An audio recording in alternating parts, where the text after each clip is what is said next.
Bonsoir à toutes et à tous, bienvenue dans Magie Jazzy, il est 19h, donc eh bien allons-y.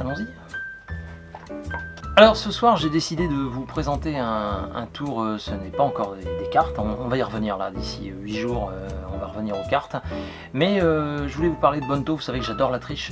Vous avez pu apercevoir ce tour assez rapidement dans une vidéo de Fabien Olicard, le retour du tricheur, donc tenez, je vous mets le lien juste ici, voilà, et je voulais vous la présenter dans Magie Jazzy parce que c'est quelque chose qui est à mon répertoire et qui est génial, c'est Just a Cup de Axel Eclos.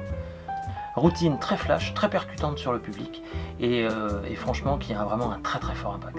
Bon, je vous mets de toute façon le lien dans la description. En ce qui concerne mon actu, retrouvez-moi donc le 24 et 25 août, ce sera la dernière fois à la Maison de la Magie, donc la dernière fois de la saison, je pense que j'y retournerai l'année prochaine, mais en tout cas 24-25 août, salle de la Rotonde, la Maison de la Magie, venez me voir, ça me fera vraiment plaisir. Je vous laisse avec Just a Cup de Axel Eclos, je vous souhaite à toutes et à tous un très bon samedi soir, un très bon visionnage, et je vous dis à samedi prochain. Salut. Alors, le Bonto dans le temps, les Bonto on pouvait les voir se balader dans la rue avec des petits sacs comme ça. Donc on ouvre, voilà.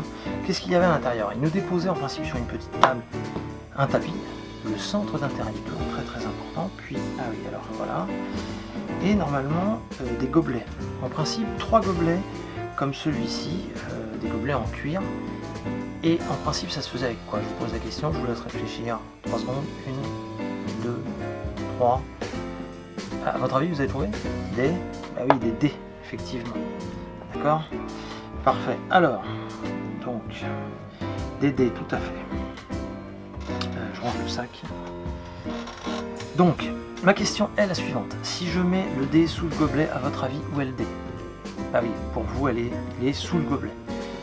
Qu'une seule possibilité?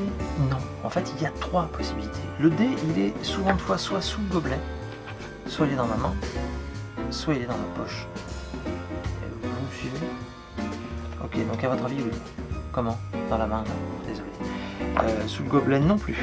Et non, c'est effectivement dans la poche. Donc les tricheurs revenaient, faisaient un petit claquement de doigts comme ça vers le gobelet, ils faisaient revenir directement le dé. Voilà. Vous savez ce qu'on leur faisait aux tricheurs à l'époque? Ouh! Oui, ça fait un peu mal, on leur pétait les doigts exactement.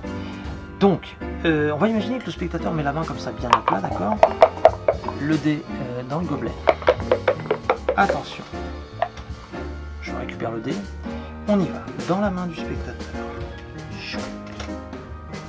Et normalement ça marche. Dingue. En fait c'est simple, il y a un trou dans le gobelet. Ouais, si, je vous assure.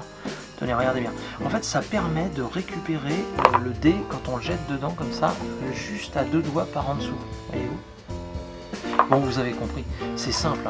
Quand le dé, je vous dis que le dé est sous le gobelet, enfin non, dans ma poche, du coup il est sous le...